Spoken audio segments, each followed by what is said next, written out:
Hey people, good afternoon. It's Dante King. Just turn down the volume while I'm on here.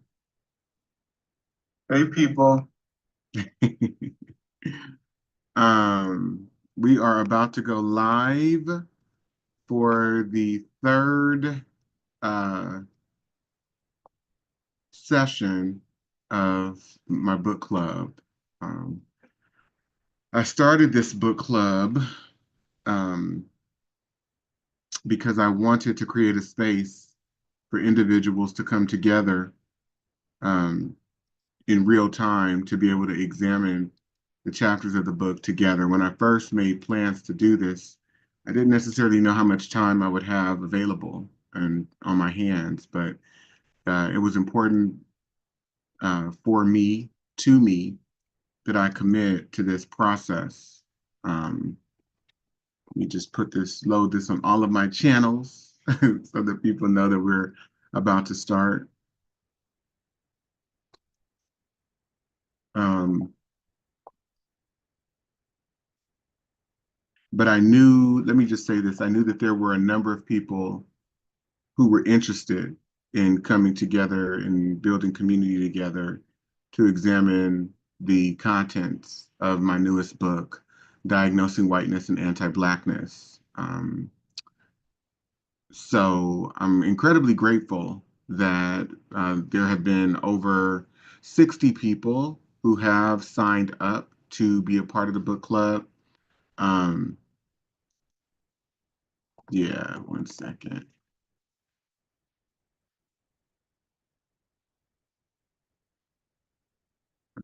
to get started.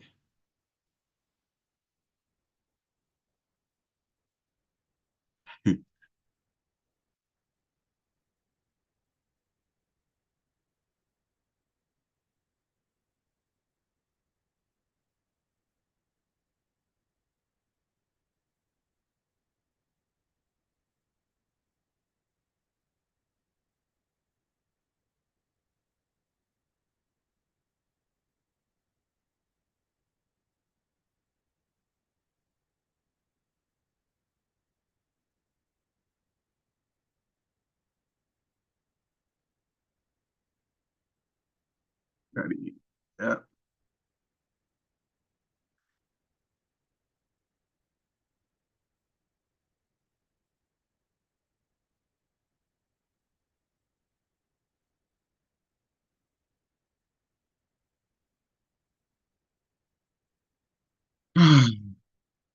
All right.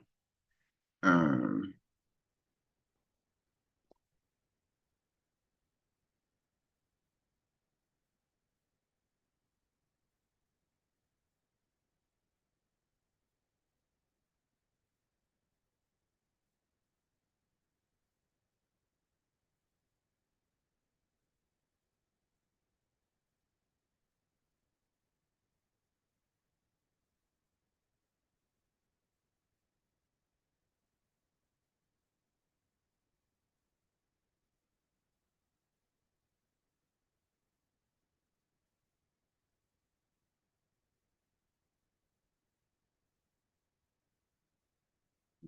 um,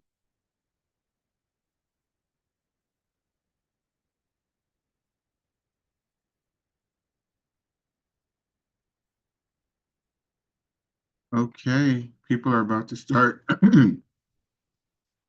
coming on in a quick second, in just a quick second. Um, so join, if you want to join too, you absolutely can. Just go to my website at danteking.com under the events page, um, and you will see the option to join, the opportunity to join by going to the link. Um, there are a whole lot of people that I wish were on here because the anti-Blackness that I see and sense coming from the Black community um, has to be examined and studied as well. Our problems are not external. I'm not going to say that there are problems are not external because most of them are. Most of them are external and do not necessarily come as a result of internalized anti-Blackness. But internalized anti-Blackness is also a part of this landscape and the things that I'm talking about. And that has to be um, challenged. It has to be confronted. So, yeah, that is what we are here to do. And we will continue um, to examine internalized anti-Blackness um, as a part of my work and what I'm doing because it is important to me that we as Black people understand our own culpability and the damages in the damage that we can cause to members of our own community and really the damage that we cause to ourselves every time we um, act and participate and think in ways that are anti-Black. So I'm going to start letting people in because it's about that time and we're just going to have at it. You all ready?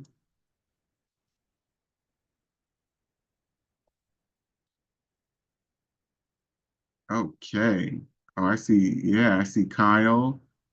I see Takia. Is it Takia? Yes. Good afternoon. How are you? Hi, I'm well. How are you? I'm pretty good. Thank you. Have we met before? I have gone to you had something during Black History Month at the main branch of the San Francisco Public Library. Yes, I And remember you. do you? Yeah. Were you the one that said that it was just kind of hard living on the West Coast compared to where you had come from? Yeah, because I'm from New York and I'm Yeah. moving within the next 2 weeks. I'm out of the country. So Mm, that's amazing. Where are you relocating to? Japan. Wow. Yeah. Did you move, you're moving like your work and stuff like that? Oh And no, I quit my job yesterday. My job is very racist. So that's right. That's right. Well, kudos to you. thank you.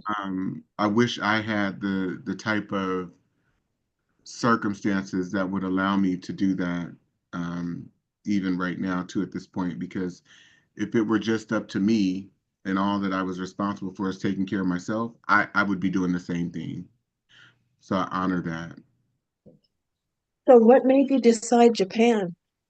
Oh, just because I haven't been there before. I have, but I like to travel, and I've moved to countries.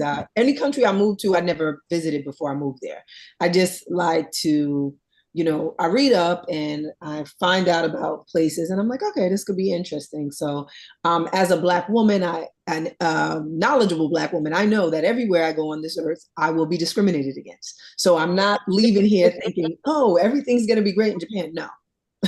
But I just like that, it's a cleaner environment. Like they don't even have garbage cans on the street. You need to pick up after yourself. People prioritize politeness and respect. Um, and I heard it was just a beautiful country. So we'll see. If I don't like it, I'll leave.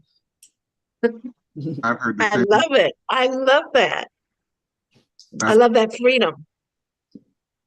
yeah, I I've love that actually heard freedom. some of the same things about Japan. So that's amazing. That is incredible. Again, congratulations. I hope we can remain in contact though, because I just love your energy. Thank you. Yeah. Kyle, how are you? I'm doing okay. I still have this cough, so I may be off screen if I'm coughing. But yeah, I'm doing okay. How are you? That's the question. How are you? I really am tired, and just sitting here listening to Takia, I'm like, I've got to at a certain point really sit, um, think about how to temper myself a bit more and really redirect my energy because I'm almost 50 and I've done a lot of fighting throughout my life. And so this past week on Tuesday, I was leading a protest at San Francisco City Hall, and a lot of effort went into it, planning it, but then also to be out there speaking and talking and surrounded by people who are in that environment who are really suffering, right? And to be back in that energy, it really does something to me because I'm a deeply empathic person. Right. Um, so I did that, and then on Wednesday we had the fellowship, and that was the last session, but it was pretty brutal. It was very brutal. Um, and then yesterday I led like an all-day leadership retreat back in San Francisco. So it's just been a long week for me. So I'm a bit tired too. And tonight I have an event where I'm being hosted to speak about my book and this work. So, but yeah, I'm sure a few more people will be joining because I've gotten, text messages from people that are coming on. But I'd love for us to just get started maybe a little bit. So we'll be discussing up to um, chapter 5. And so what I'll do is I'm just going to create one space for now. Actually, hold on, give me a second. I will create multiple just in case. Um, but I'm going to create. Oh, here comes here comes Dr. Hooks. Okay, I knew she'd be coming on. The Rochelle. Okay. Hey, Rochelle.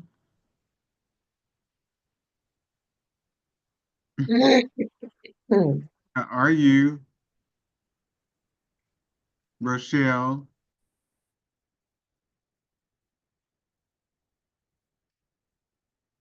Can you hear me? You can hear me? Okay. Okay. She's muted. Yes, you're muted, but it's okay. So I'm going to move you all into a space together, just a room. And I'd love for you to discuss a few things. One, how far have you read in the book so far?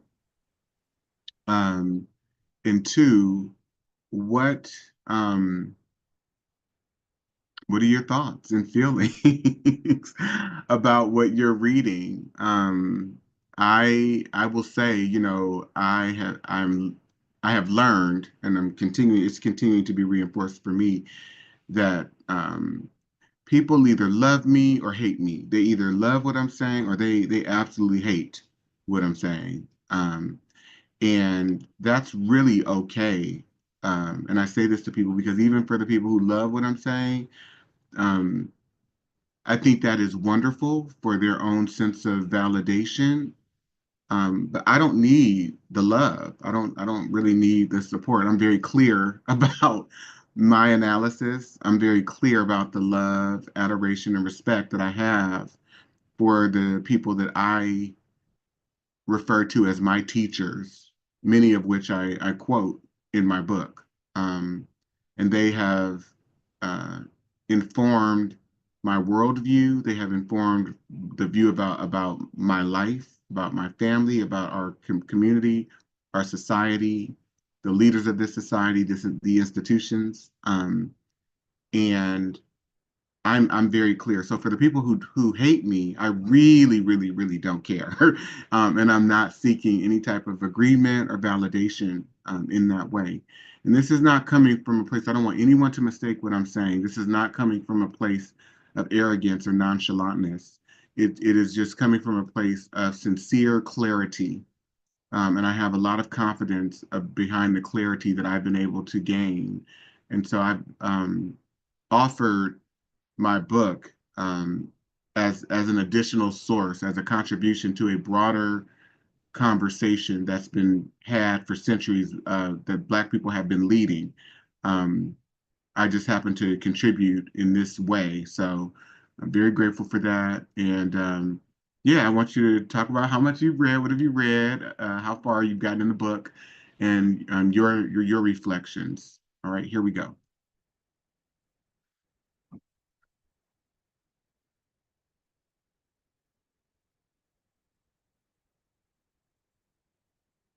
And while they are doing that, people, I am going to take you all to my website because on my website, give me 1 second.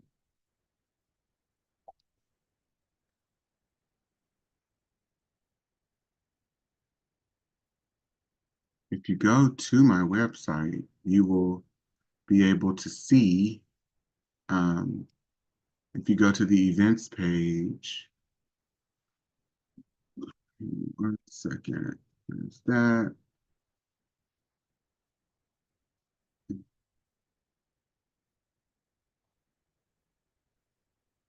Hope it allows me to show this. I think it will.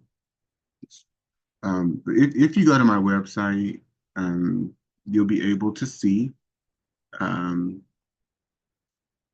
the Diagnosing Whiteness and Anti-Blackness book and docuseries review. So it's more so us really talking about the book um, and examining the book together and some of the chapters. So we'll go through some of the chapter questions. But yeah, you can register right here just by going to this link and where it says register. It'll take you to the Zoom link, and then that will put you directly in the Zoom session. Some of the other events that I have going on um, are on May 10th, we'll be doing another panel discussion with some of the women who are in my life that I absolutely love and adore. Um, I don't know where my Black men are, but Black men, you're more than welcome to be on the panel. So if you know me personally and want to be on the panel, you can reach out. Um, so let me go. Who is this coming on? This is my sister Shauna. Oh,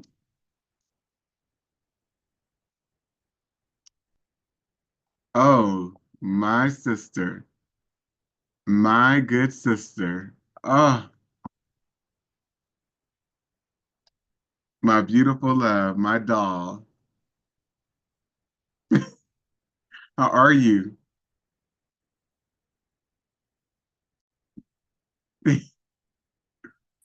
I'm phenomenal. Happy Saturday, brother. Happy Saturday. You looking all beautiful. Thank you. Take one to know one. I ran up out of a meeting. I said, "Oh, I got to be somewhere, y'all. I got to go." No, you did not. Is anybody else in here with us? Yeah, well, not right now. They're in the Zoom breakout room. Oh, thank God. Wait a minute. But I went and logged in. but we are online. Okay. I Yeah. went and logged into our other thing for next month in Oh, error. So you're going to see some text messages from me. That's what it was about, but I figured it out.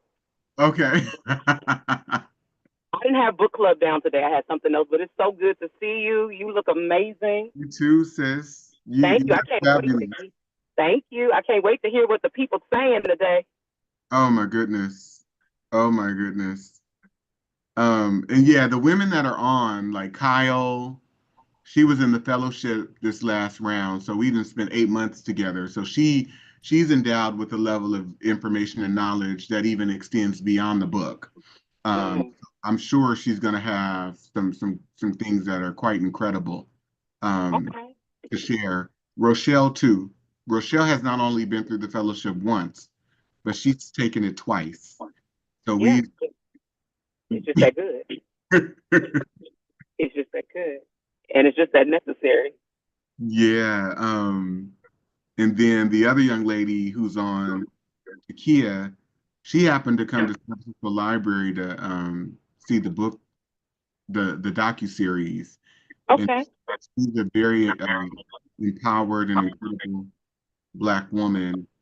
So it'll be interesting to hear her view in terms of in terms of what she's read and how far she's gotten, because I don't know her personally Okay. in that way. So, but I was just going through some information for the people. So give me 1 second while I do this again. Okay. I'm going to just go back to my website for a bit. So what I was saying, y'all, is feel free to go to DanteKing.com. go to the events page. You can register for this event. It's on May 10th, Saturday, May 10th.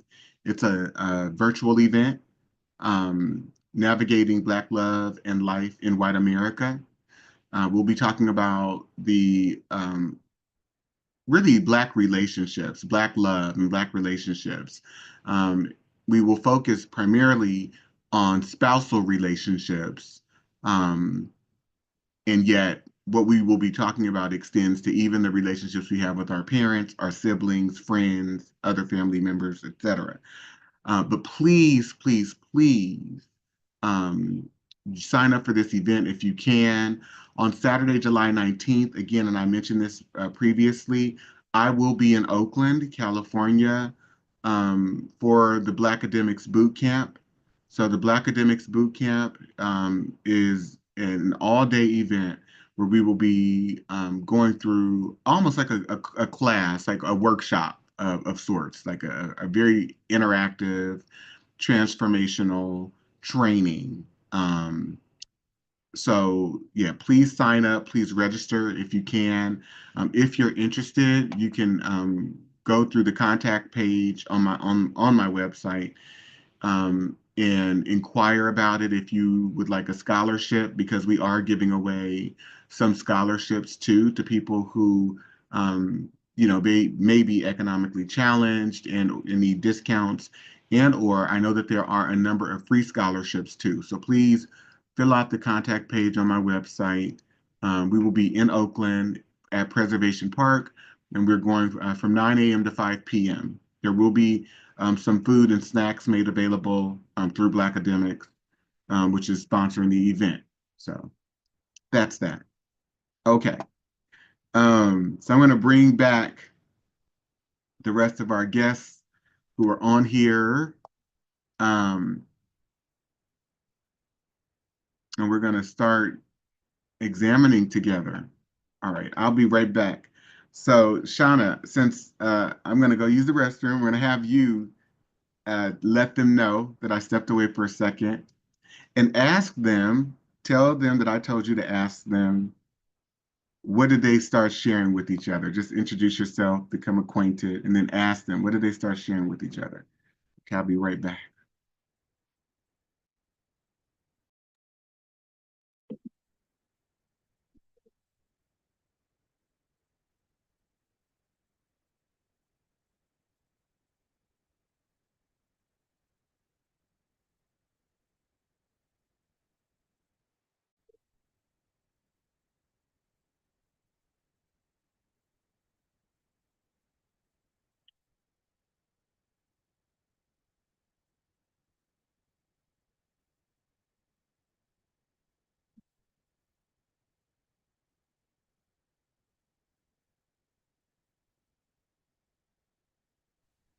That's how you're muted, just in case you don't know.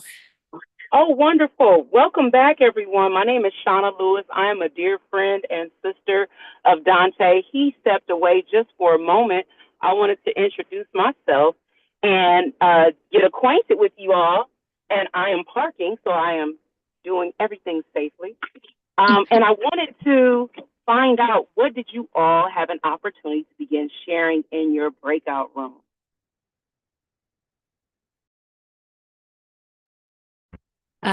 We talked about where we were in the book and in our group. People were skipping around, and some of us were reading straight through, and we were discussing why the skip, or was it intentional or not. Some is where they're at, and that chapter spoke to them. Some are linear and just read it through, and then some are just whatever's speaking to their heart to read. So that's where we got. Okay, awesome.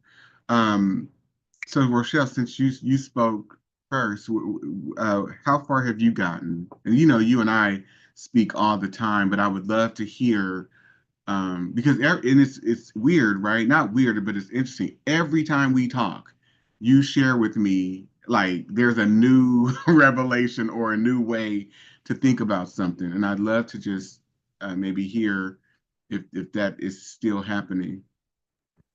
Absolutely. Um, so I have gotten from the beginning to through chapter 4. I haven't started 5 yet, and you're in the new edition. But if you're asking what spoke to me the most is I and being in the fellowship, I kept hearing you say how rape was legalized for Black women, and I wasn't really understanding until I had to reread a section probably 4 times to make it make sense to me. And now I completely understand.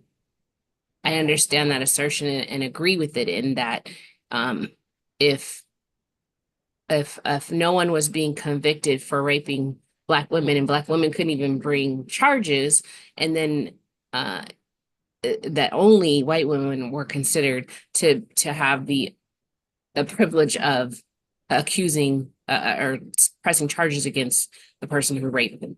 So I fully understand now where that's coming from. Yes. Yeah, because then by default, it's legal, it's permissible. And that's what I had to grapple with. And so when I make that claim, that's exactly my thought process about it. It's even, for example, let's say I go out and I kill a number of people, because I was driving recklessly. If I go through the court system, and let's say I do that 5 times, and each time I go through the court system, but the judge finds a way to dismiss the charges or let me off, by default, it's a legal act. It's permissive. It's being affirmed. It's being allowed. And then it's not even just that the laws, for example, there are about 6 or 7 laws that I highlight that only were applicable to rapes committed onto white women. By default, it makes it a legal act. But let's go further. As cases in various assault situations moved through the juridical system, the judges went on record saying that Black women can't be raped, and so we're going to deal with it as trespass. So that by default means the act of rape in America against Black women was legal and moral because by custom and practice, as well as it being facilitated through the legal system and legal institutions, there's no protection in sight. There's no protection in sight. And I'm telling you, that is when I felt so affirmed and I was so clear about, referencing Dr. Bobby Wright's work around, in their relationship with the Black race. If you study and analyze and begin to evaluate white people's dealings with Black people, not just our ideas about what racism is, but factually, if you go back to what they wrote into their laws, their intentions for Black people, what these white political leaders, institutional leaders went on record saying, it is psychopathic. So I really appreciate you starting us off with that, Rochelle. Yeah, you said you had to go back 4 times and read. Wait a minute. Wait. Yeah. Okay. Anyone else? Hey, Brother Terry. It's great to see you. Good afternoon. Awesome. Um, Kyle, I see you over there in thought. Um, and how far have you gotten and what were some of the things that you've read so far that you would like to highlight and shine a light on for folks? As I was sharing, I've read the introduction, chapter 1, most of chapter 2, and chapter 5. And Rochelle had asked specifically if it was intentional that I had skipped around. And until we started talking, I didn't realize that I avoided chapter 3 because of my own personal experience. Yeah, I think I'm gonna go off mic for a minute.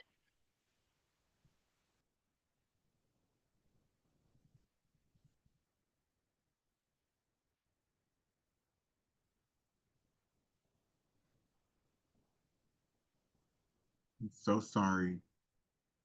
Um, So I did I did read chapter 5, and as was shared earlier, as a lot of highlighting that I've done in the book. Um,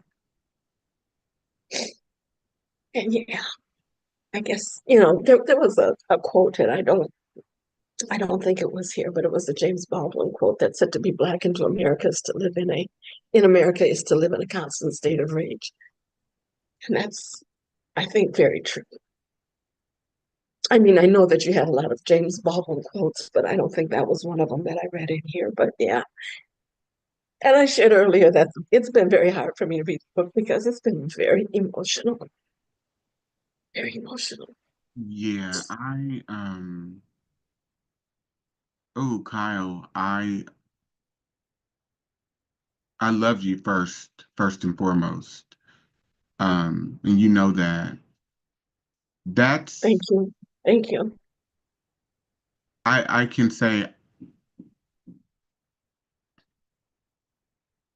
it's not that I did not know what I was writing. I knew what I was writing. I knew what it was I wanted to express and how I wanted to express it. I just didn't know it would have this effect on other Black people. And I continue to hear that people can't get through the book just reading it straight through. I have heard from a number of people. My mother told me, and I've shared this a number of times, but she says I had to stop around page 100 because I've been through a lot, and I also want to remain who I am. She says it's just too much. It's overwhelming, and so I did not understand when I was writing and being as honest and straightforward and upfront as I was being. I didn't understand how that would affect Black people. And on some levels, it's very liberating, but on other levels, it is traumatic. It is extremely traumatic. And I kind of would want to offer an apology to all of you and to my people because I'm not trying to traumatize anyone. But, you know, it's just the truth. And I had to get it out. And it's the truth that I believe all of us, and if not all of us, most, if not all of us, can identify with. So, Well, I think it's important that we know the truth.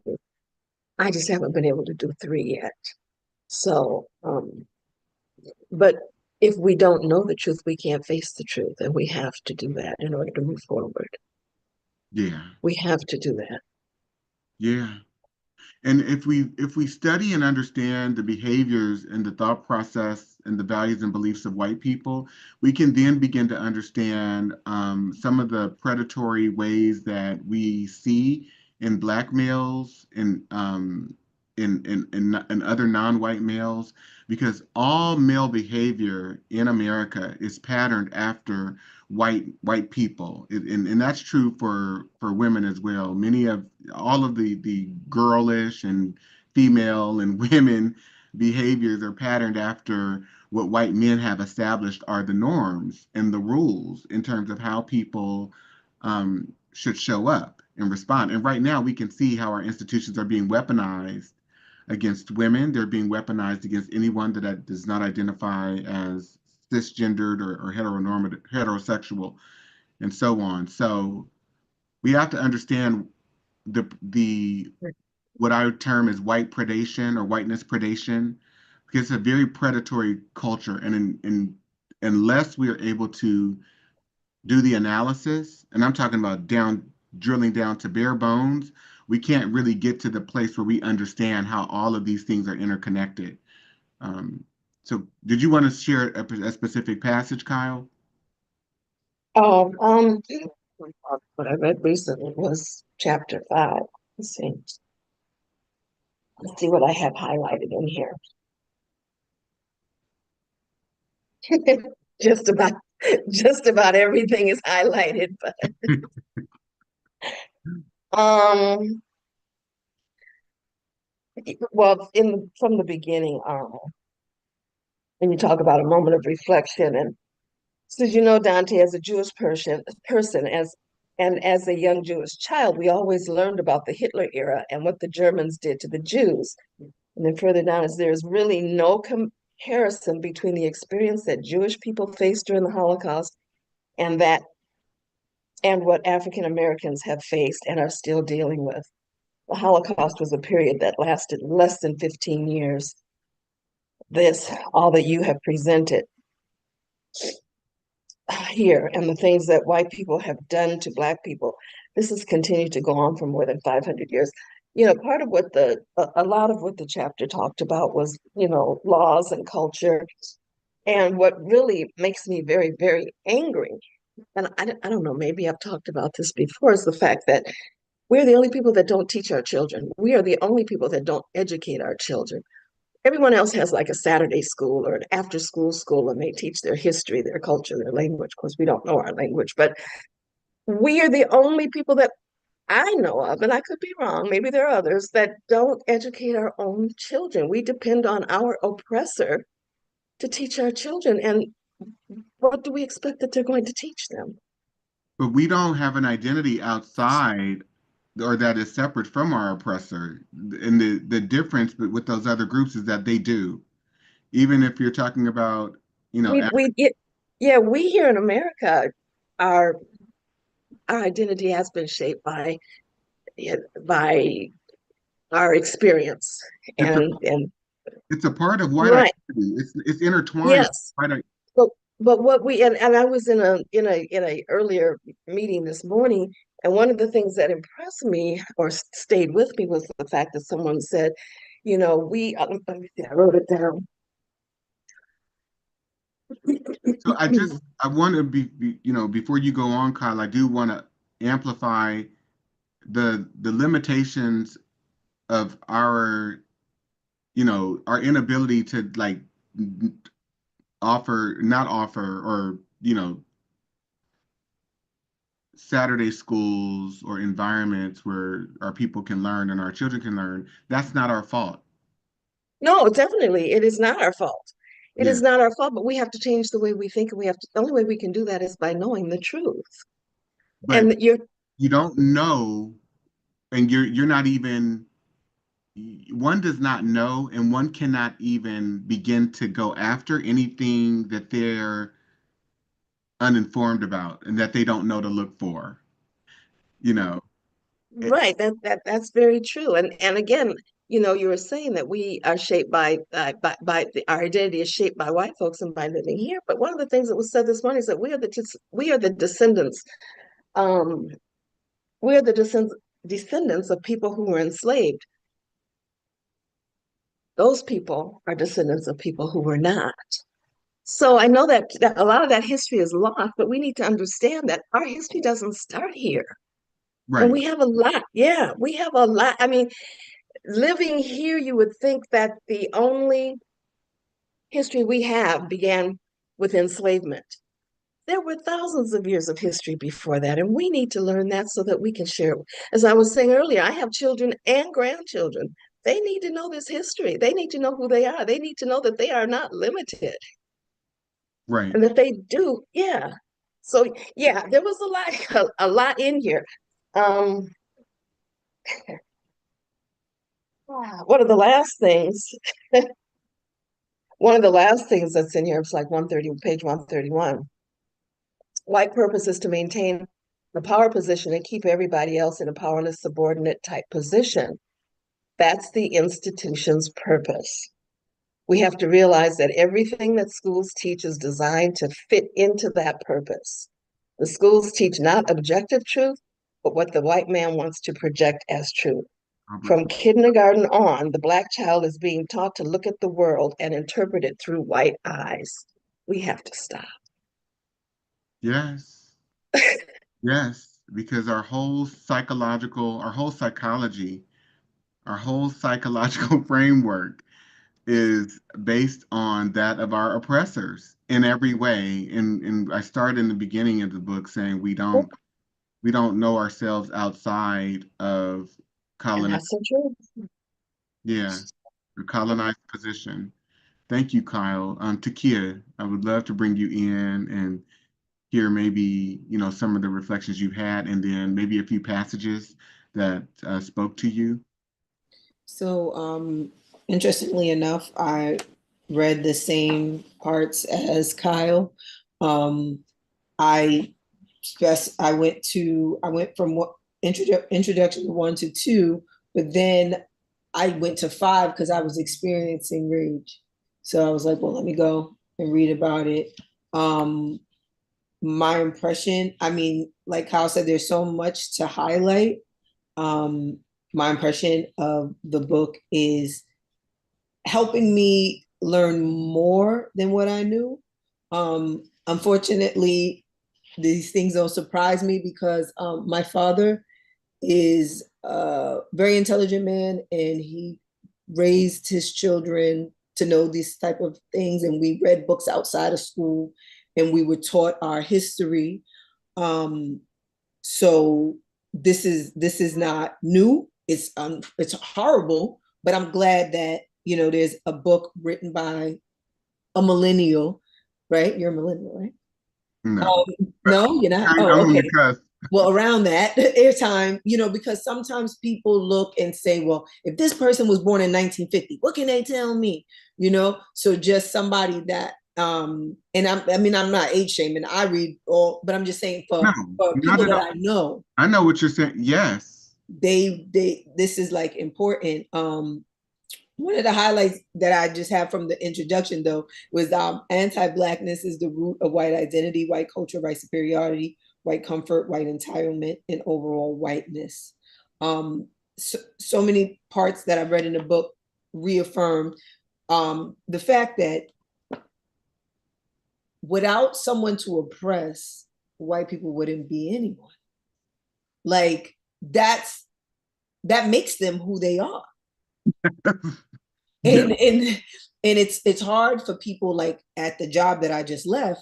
It's hard for them because I'm very confident. I put my head up. I know my worth, and that freaks people out. And when they're trying so hard to oppress you, and then they see that this is not working, it's like they malfunction. It's Yeah. like, oh my God, like what am I gonna do? I don't even, I just had somebody pull white woman tears on me at work Thursday afternoon. And it's like, you came into my, I was the director at my job. You came into my hire interview, because I had an interview panel. I was hiring people for when I leave. And she came in, she tried to take over, and I politely uninvited her to any other things that I'll be involved with. And when I told my supervisor and then I approached her, she's like a thug, so tough when it's just she and I in the elevator. So now I'm ready to go now, because I've been so professional, and I would still be professional, but now I'm able to express myself without an audience, because I know as a Black woman, I cannot say anything to defend myself against white people in a room full of white people. That's right. So we're in the elevator, and sorry that this went off kind of on a tangent, but we're in the elevator, and I'm about to tell her exactly, what she did wrong, like where she went wrong. The elevator door opens on the lobby, like clockwork. She starts crying. That's right. But for me, like that doesn't work for me. It doesn't work on me, rather. So I just said, all right, have a good one. Walk the other way. That's right. Give it no place or space at all. See you later, Becky. Because it's only being done for an audience, to attract an audience. That is it. And it's so manipulative. It is so manipulative. There are no real feelings of sadness or discontent even behind what that white woman was trying to do when she broke into tears. It is a strategy. And I think it's important to understand that, because these people are operating from a place of inhumanity where Black people are concerned most times. Thank you so much. Yeah. Yeah. And the other piece to it, and I love that you highlighted that particular quote, because you're right. That's what I begin to understand, is that these people, they base their whole identity around it's a juxtaposition. That's it. And so the whole formation of white as a concept, their adoption of that color concept was based upon, because it happened in 1681 where they memorialized it into law. But prior to that, it had not been memorialized into law. But you know what term had been memorialized into law? Negro. And you see it over and over and over again. So they're Negro, Negro, Negro. And so the English are identifying themselves by their, place of origin or cultural origin. We're English, right? We're from England. They're identifying other such European people as by the term Christian. They're calling them Christian because they're coming from Christian European nations. And so English, Christian, other freeborn, Negro, those are the terms that you see written into law up until 1680. And then they decide, now that we're converting other such people who are of African descent, who are of an American indigenous descent, we're converting them into Christianity. We need another term because we've been identifying only European Christians by this term, but now there are other people in the fold, and they transition from utilizing that label Christian to now we're going to identify these Europeans and ourselves as English people by this term white, because it puts us in a juxtaposition to these people that we've been calling Black, Negro, for all of these decades. And so you're absolutely right. So their whole identity, the way that they evolve, their mindset and self-concept is one of competition. It's a competitive mindset, and it is in competition with Blackness, with people who they deem Black, who just phenotypically we produce melanin. That doesn't make us Black, but that's their impression or set of observations. And so yeah, that is what they do. It's amazing. It is amazing to me that inherent within the community that is called white, the community of white people, that they have no other value outside of seeing themselves as superior to Black people. And the need. And that's why when Dr. Alvin Poussaint spoke of it as mental illness, I said, oh, wait a minute, we're onto something here. But it goes deeper than mental illness in the ways in which we're taught to think about what a mental illness actually is. We're talking about sociopaths. And just because people took weaponry and went and invaded countries and killed people to institute their own systems of government, their own, other types of institutions, cultural institutions, that does not make them superior. It makes them terrorists. Okay, Brother Terry, Shauna, any passages you want to highlight?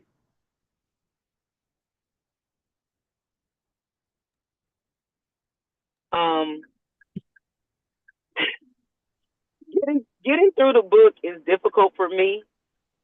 It's amazing because it's very eye-opening for me. And so I'm learning, I'm digesting, I'm reflecting. But being that I work in local government, I work in the fire service, which is, we know, one of the careers where white supremacy rests, reigns, and rules, in a very forward way. When you close your eyes and you think of a firefighter, you don't think of nobody that looks like us in this room, right? Off top, that's not the idea that you have. And so understanding when I'm in my workplace, coming from page 98, about they historically and presently resent Black progress. Most white people resent Black progress. And I just came out of a meeting with folks talking about, when it's time for us to do drills, it's hard for us to get a drill, but we see them organizing drills so that the people that they want to have upward mobility in this organization get it. And it's the words were no truer than 20 minutes before I jumped on this call. And so this is why I have such a hard time reading it, because I'm living it, I'm experiencing it in real time. And now I have a way to define the phenomenon, and I have a way to share and educate the people around me that think that people are just being racist. I have new terminology, and I have new understanding in order to share with them how my eyes are being opened and how I'm being liberated so that they can understand this from a broader lens, moving away from racism, but understanding the psychopathology and collective psychosis and trauma that is impacting us. So that's what I'll add to the conversation at this point. That is right, my sister. I adore you. I mean, you know that. I thank you for highlighting that. And one of my other beautiful sisters that I want to acknowledge, while we're on here, and I have to speak her name all the time, but Dr. Caretha Mitchell. And if you don't follow her work, please follow her work. But she talks about know your place aggression and the ways in which, a Black person, such as yourself, Kashana, who is very confident, very self-assured, Takia, you are very confident and in control. But in this culture, she talks about how it inspires aggression and it inspires anger. you know, People are upset that you are okay with yourself and that it's not easy to disrupt your peace, and that you're brilliant. Know your place aggression, that it inspires hostility. Your success, the success of Black people inspires hostility and anger. I mean, I just breathe that in for a second. Brother, can I add one thing to that? Not only know your place, know what happens when you get out of it. That is the part that I'm understanding is even more anger invoking for them.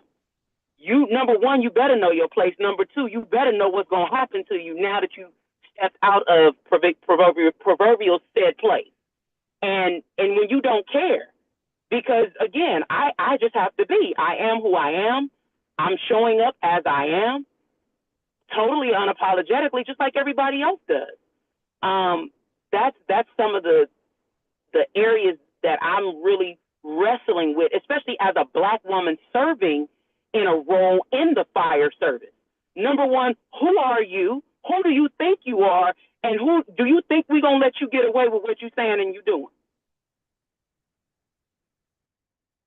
Yeah. Yeah. And it's and the other piece too,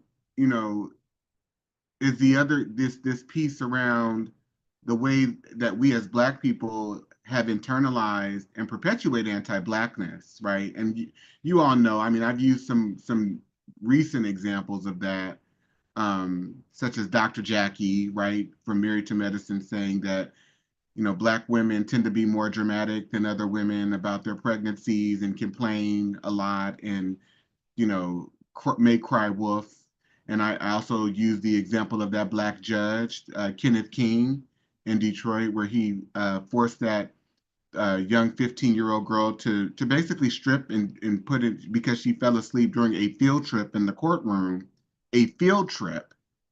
And he made her, stand a mock trial, you know.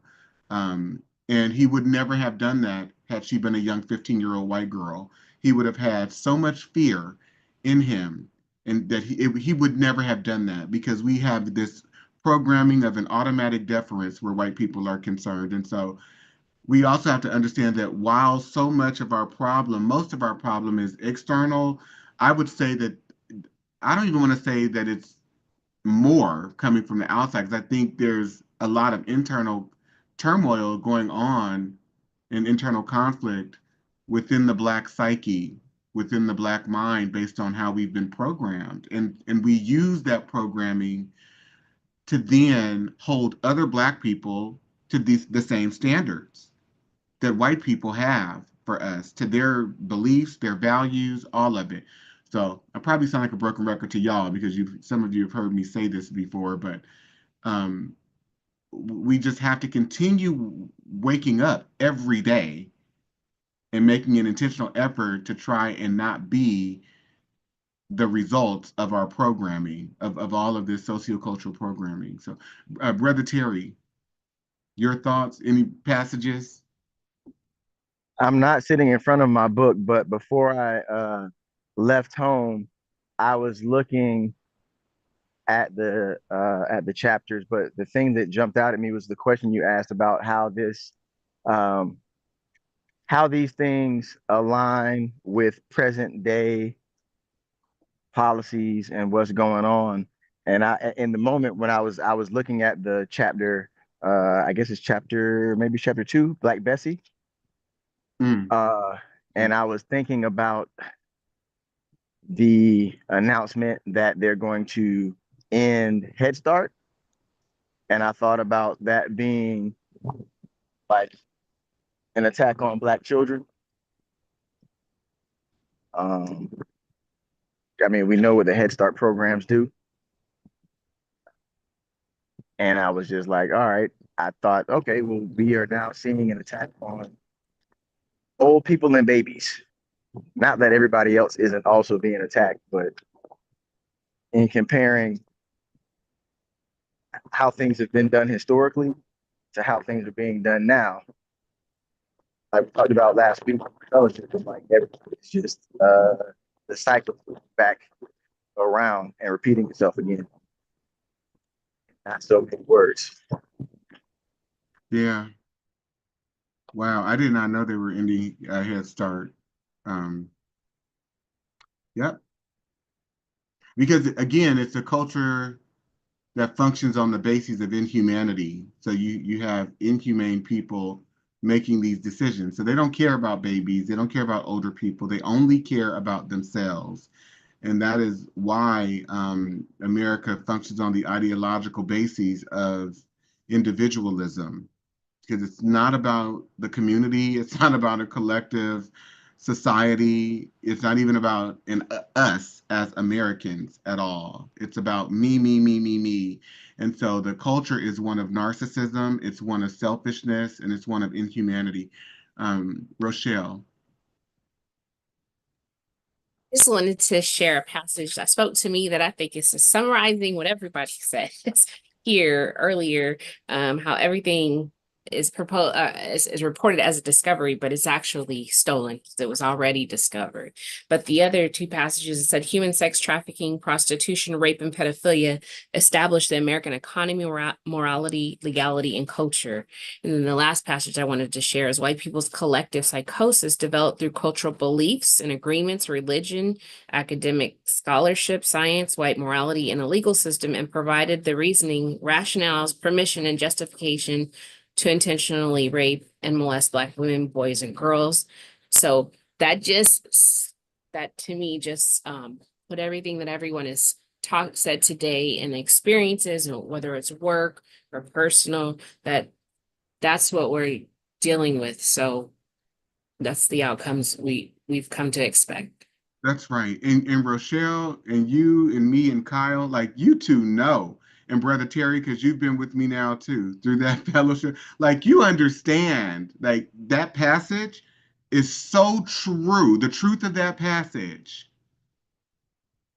using academic institutions, creating their own idea of this thing that we call science, right? Legitimizing it, like you understand how true this all is, and there's really no way, there's utterly no way to fully convey without going through an experience like the fellowship, but how deep this all actually goes. It is so perverse, incredibly perverse. um Kyle, did you want to come back in and say something? No, okay. I'm going to share this. Wasn't, yeah, I hadn't planned to originally, but I'm going to share just kind of this clip that those of you that have attended the fellowship, you've seen it before.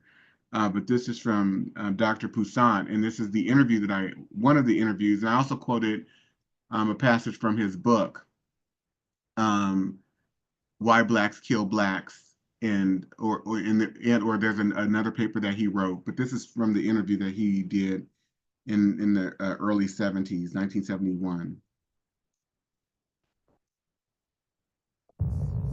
I'm sorry? Let me just first say that I think first we have to establish that racism, like racism, is a mental illness. Now, I say that because many white social scientists would like to define racism as something normal in the culture, as a cultural variant. And I think as long as we approach it that way, we really don't deal with the pathology of racism itself. It's like saying that cancer, because a lot of people have in this society that cancer is somehow normal.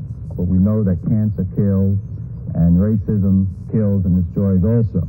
And it would be like defining Hitler's slaughter of the Jews as somehow normal. I think we have to face the fact that racism is a mental aberration.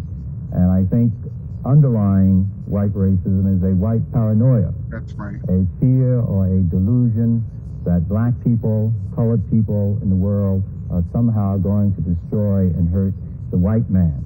And it's very convenient, I think, for whites to project their impulses, their unacceptable feelings onto blacks and pretend that they are the wholly good ones and make blacks the victims. So I think that racism is something that doesn't only affect the victim, that is the black man, but also affects the victimizer, the white man, and it's bad for his mental health too, because he doesn't face himself honestly. He pretends that the problem lies outside of himself, so that this society never deals with its violence, its own perversion, its own corruption. They pretend that somehow if you get rid of all the niggers, that everything will be solved, we'll be much better off. And of course that's not so, but that's a delusion. And it even, I think, carries over into our foreign policy, our attitude toward Asians, our attitudes in Vietnam, the massacres, the slaughter, the feeling that we are superior and that is we, the white man, not us, can destroy and wipe out other people because we're the chosen people, so to speak. I think that that whites then really don't mature fully themselves. In addition, they have to experience a chronic anxiety. Okay. I think that is so profound. There is so much that is contained within what he is saying. And I think it's important. I'm just going to try for as much as I can to wrap this in a bow, but he is saying that we are dealing with paranoid, delusional, corrupt, pathological people. So if you're expecting any type of what would be considered human-centered behavior, think again. We are dealing with people who are inherently insecure, who are perverse and corrupt in their mindset, who are pathological. And so we also have to be on the lookout for those other such gatekeepers of white supremacy who are not necessarily white, but who may be Asian, who may be Hispanic or Latinx, who may be Middle Eastern, who may be Arab, who may be Black, who may be of African descent, who have adopted the same corruptive, perverse, pathological mindsets, who accept all of the values, all of the beliefs that have derived out of this culture and or other cultures where Europeans have oppressed people. We have to begin to identify, understand, and identify how people are functioning. So you go, oh, okay, got it. I can relate. There's the pathology. There's the perversion. There's the perverse mindset. It is in all of us. It is in us all to some extent. Any last thoughts? He said they don't really mature. They don't fully mature as humans because of the delusion. Terry. I think the thing I struggle with the most is naming that, like when I experience it in my day-to-day life, and not trying like chalk it up to whatever else have you, but to accept the fact that like if I do, my 5 whys or root cause analysis, or like try and drill down to like why did this really happen, I always usually end up at anti-blackness. And that's fine, Brother Terry. I just think, in expanding our lexicon, we also have to program some of these other words into it so that we can say, such as, for example, what Takia described when she got down to the bottom floor with that woman. And then the tears just came, right? Okay, this is what I would expect from a sociopath. This is how a sociopath functions. This is someone who is perverse in their mindset, strategic. They know what they're doing. This is constructive, planned, premeditated behavior, right? And so, oh my God, this is a terrorist. And that is how you have to. And I love, Takia, how you explained that how settled you were in yourself, that you knew right away, and your impulse was just to leave that moment. There was no, you didn't even give her a second look based on how I envisioned the interaction went, um, because you knew what you were dealing with. And it's so important for us to be avowed in that way and so assured of what we're dealing with so that we don't give any space or any place. Can I share something with y'all that happened to me this week? I had a white woman who has gone through my fellowship. I'm not going to say who it is, but she was in the fellowship with all of you guys, went through this last cohort. And she came to me and said, I want to talk to you. Can I share? I want to share in full openness and authenticity. Um, you know, and then she just starts crying. I mean, uncontrollably.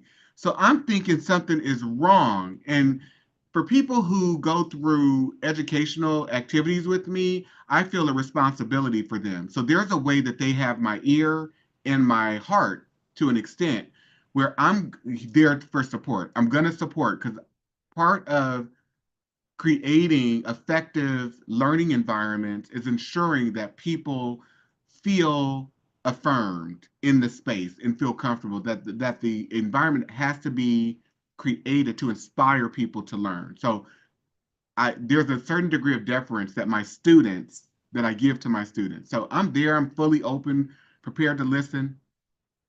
And this woman says to me, and by this time she is in uncontrollable tears. She's not even expressed what it is she wants to say to me.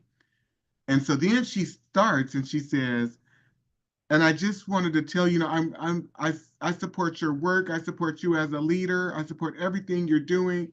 But when you mentioned Dr. Frances Cress Welsing, I just don't agree with her. And so then she just starts crying more. She starts crying a lot more. And I said to her, I said, okay, I hear you. I said, but was there something that, happened? What I'm trying to understand where all the emotion is coming from. She goes, well, I just wanted to let you know I don't agree with her, and I wanted to share with you from an authentic place, and that when you shared that, I was with you all the way up until, you shared that. And I said, well, this sounds like more of something that pertains to you, that it does not pertain to me at all, because uh, uh, number one, I'm not looking for agreement, and I don't believe Dr. Welsing was looking for agreement either. This was her analysis. These were the conclusions that she had drawn. I said, and of course, as a white woman, I don't expect you to agree with her analysis or even with mine, because it is in total contradiction to your cultural orientation as a white woman and who you are. I said, but as a black man, as a black gay man, and the son of a black woman, I absolutely agree and can identify with everything Dr. Welsing wrote in her papers and her analysis, and which is why I use it and I love it. And so she was like, well, I was just wondering if we can talk so I can explain. I said, no, there's nothing for us to talk about. Why would we need more time? And I mean, she's just crying fervently at this point, like ferociously. I mean, I wish you could have been a fly on the wall. And so then she says, well, if you don't want to meet, that's fine. I can just write up my points and send you an email. I said, absolutely not. And there were two other white women who were present, and one of them, I mean, she really tried to get in because she's protective of me and my work, and she was trying to get her. She was like, she kept calling her name. I'm just calling her X. She get X, X. No, you've gone too far. And I was like, no. I said, you don't have to do that. Don't just hold on for a second. And so she was that other white woman was angry as I don't know what because she's very protective of, and she's done her work. She's on the journey like we are. Y'all know who I'm talking about too, Rochelle, Terry, Kyle. Y'all okay. Um, but the woman just kept trying to go on, and I told her, I said, you know what? I want to just let you know uh, that what you're doing right now is being manipulative. And these are the ways in which white people try to manipulate situations. I said, I was trying to hear you out and really, I did hear you out. You said what you had to say. I said what I had to say. But now that you're coming back in, trying to find all these ways to connect with me, it feels like you're trying to get me to validate you or agree with you in some way, and I'm not. I'm never going to validate you. We're never going to agree. I said, and so the deference that I felt trying to lend my ear to you to hear where you were coming from, that's gone. I said, and I resent you. I resent you. I resent this whole exchange because you are being manipulative in the ways that every other white woman that has used this tactic against me has used it in the past. I said, I'm no longer here for it, so we will not be meeting. Do not send me any messages at all. Do not email me. I said, and I am leaving this meeting right now, and that's that. You can talk to your white counterparts about whatever your concerns are, but I'm very clear that they have nothing to do with me. So take care. I spoke my piece and I exited the meeting. But and I hadn't even when Takia, when you mentioned your situation, that didn't even come to mind for me because I deal with so many things on a regular basis, right? But this just happened on Thursday. This just happened. And I was like, it just puts you in that place where I grew up in East Oakland. You kind of want to lay hands when people get you to that place. Or, when I was younger, I get my girl cousins to go lay hands. But um, it really takes you out of your character. And so kudos to you, my sister, for just saying, oh no, let me get off this elevator. Because you're dealing with an unwell person, unwell people. Yeah. Any other thoughts or reflections before we wrap up? I just have one more, sorry, from the book where it was talking about wet nurses. And I noticed the pattern. I'm sorry, that chapter just spoke to me this go around a lot. And it wasn't that the women weren't healthy to take care of the white women weren't healthy enough to take care of their own baby. It even said a healthy woman with her child about 6 weeks old. And so I didn't realize like it's this much sickness like that they advertise to have somebody come nurse their babies.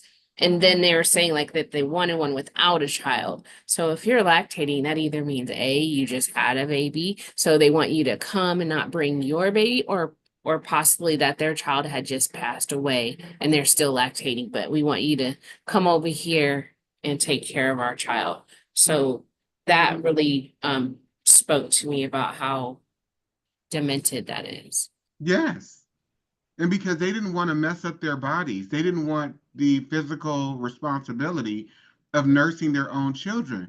If that is not psychopathological and psychotic, I don't know what it is because it speaks to a level of inhumanity. And what I appreciated a few weeks ago when both JJ and Felicia spoke up in the fellowship, they talked about how that nursing process is a process of bonding.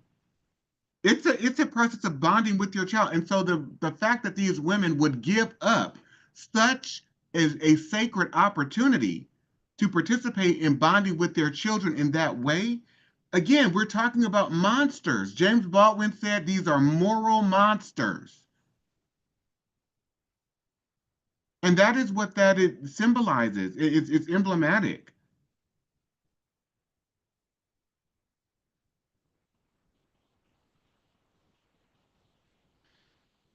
Mm, this is so much.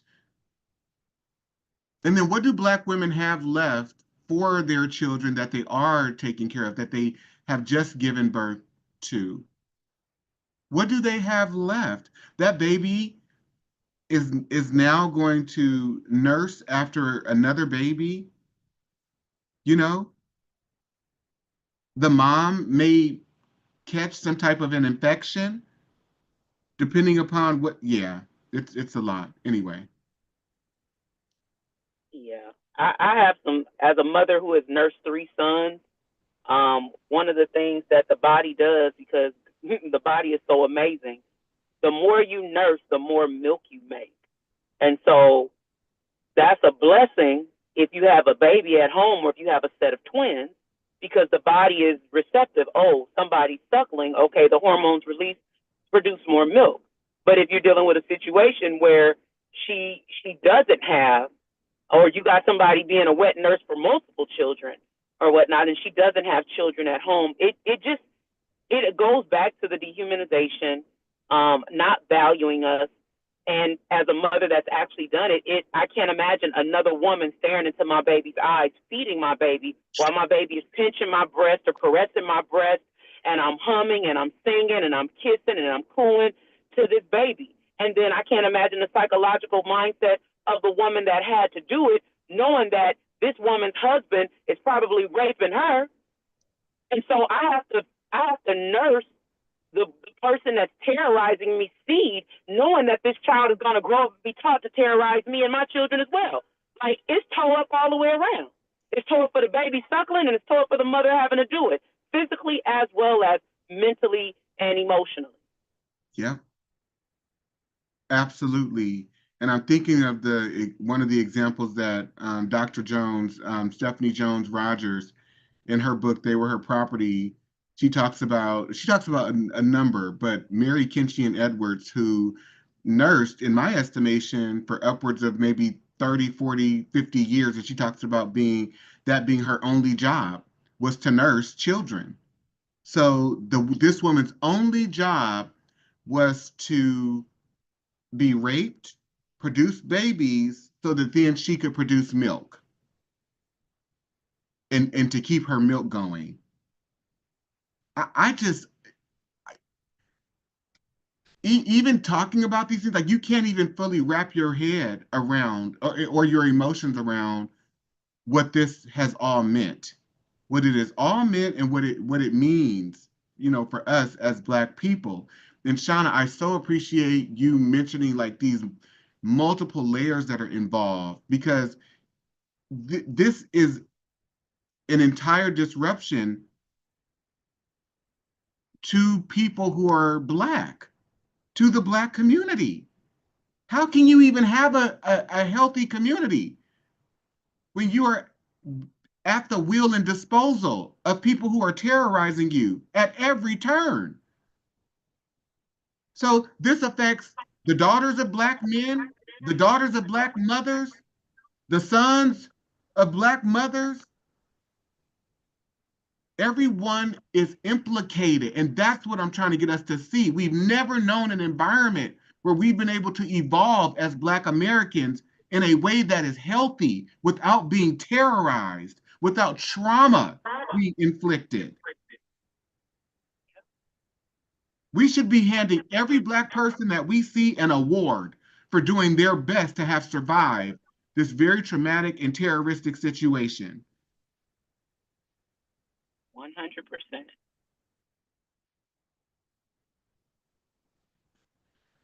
Oh, anyway, I've got to get ready for tonight. I'll be heading out in about an hour and maybe 2 hours or so to get to this event. Y'all, please say some prayers for me because I I am on a mission, and a lot of people that love me who are, in my circle, they're always telling me, make sure take care of yourself, get rest, get rest, get rest. But I realize I'm so driven by what it is I'm doing. Like tonight, even the event that I'm doing tonight, I'm not getting paid or anything like that. These are some people that I love, that love me, who asked to host me so we could impart this information into members of our community here locally where I'm from. And I agreed. Hell yeah. Because guess what? Before I was writing books, before I was going around and teaching courses, before I had courses at, various colleges and universities, I was sharing so much information for free, y'all. I was trying to get any and everyone who could listen to what I was finding out. I was traumatized. I really was. And I was also, I just had this burning desire inside me to educate our people. The more I learned, I just had to go out and share it. And so that is what I'm all about. I only ask of all of you who are, here with me now and those that may be watching to go out and spread the information as much as you can.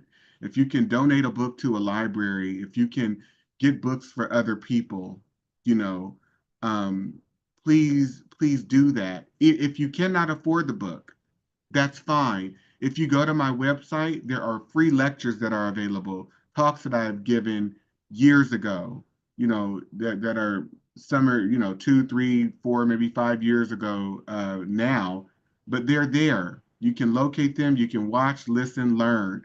You can go and get the docuseries off my website. I'm just trying to educate and draw in as many people as I can while I still have the youth, the health, and the ability to do what I'm doing at the rate and pace that I'm doing it. Um, but I am tired. And so much of it is tiresome because it is emotionally draining. It is emotionally draining to have this much anger and rage contained within one body. And I know that it's not sustainable and I'm doing whatever I can to take care of myself, but it is enraging. It is enraging and I'm full of anger. So, any last thoughts? I could go on and on and on all afternoon.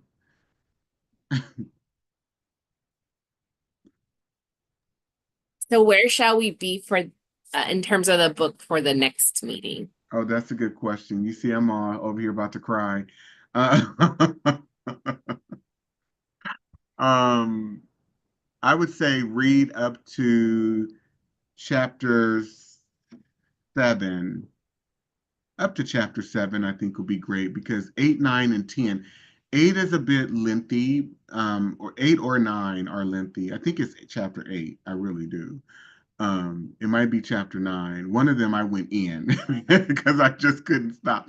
Um, and I think chapter 8, actually try to read up through chapter 8 if you can, because there is the story of Dr. DeWitt Buckingham that I tell. I think it's in chapter 8. It might be in chapter 7. But Dr. Buckingham was a medical doctor, and he had served in World War II um, as a physician.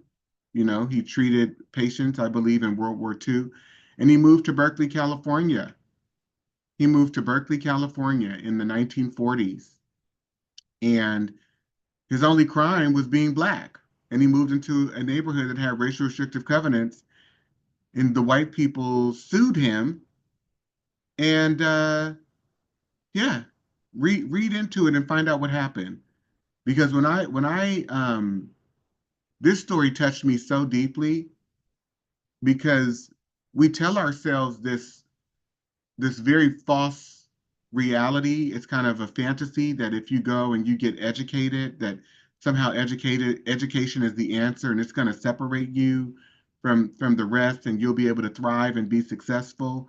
We don't learn that when you become educated, that to Dr. Caretha Mitchell's point, it inspires hostility and aggression. so that then when you show up knowing what you know and you're confident and competent about it, that people start to resent you and they start to undermine you, they start to undermine your leadership, and they hate you. So it does not matter if you go and get educated. They destroyed Dr. DeWitt Buckingham. Yeah. So uh if you are damned if you do and damned if you don't, which is why my message to Black people is try to survive any way you can by any means necessary, and do not let anyone tell you you are doing it the right or wrong way. That is it. So anyway, love y'all, and I'll see you on, I think May 3rd is the event where we'll be talking. No, I moved it. I'm sorry. May 3rd is the next time we'll be meeting for the book club. And then on May 10th, we're having uh, navigating Black love and life in white America, what it's like to navigate Black love and life in white America. And that's going to be a panel that I'm hosting through StreamYard. But if you go to my website, you can register for that too, and send the link out to people so that they can watch. We had one a few weeks ago, Protecting Black Children from Misdiagnoses. That was in institutional violence. That was amazing. That talk when Shauna, my sister Shauna was on, my other sister Jessica Brown was on with us. It was a dynamic discussion. Wouldn't you agree, Shauna? Absolutely. Yeah. So please try to make it if you can. And I look forward to seeing you all in about 2 weeks. Brother Terry, I love you. Please text me. You know, I'm the oldest. I'm the oldest bro. So I look to you to use your young energy to reach out, okay? I will. Okay. Look, our young sister Rochelle, because you know she knows she's younger than me too. She reaches out all the time. We talk every week, every week. I reach out to her though too. Our contact is really consistent. Um, but yeah, don't be a stranger. And Kyle, you know I love you. I'm here for you. And Takia, I'm gonna leave my number for you in the chat just in case you want to keep in touch. Okay, yes, great. Yeah. Y'all see, this is how it works. We as we develop this new understanding together, it creates family. So yeah, and Kyle, you have my information, right? You don't? Okay, I'm gonna leave it for you too. Let me see. And then we can log off here. Oh, Shauna, thank you for sharing what you shared. My pleasure. Thank you for always creating spaces for community and for growth and for learning and for being intentional about affirming us in these spaces that you know are hard because you've walked them and you're still walking them alongside us. The way that you cultivate these spaces makes us want to come. Thank you. Thank you, sis. Thank you. Aw. All right. Well, have a great weekend. Rochelle, I look forward to seeing you tonight, my good sister. I can't wait to get a hug and kiss.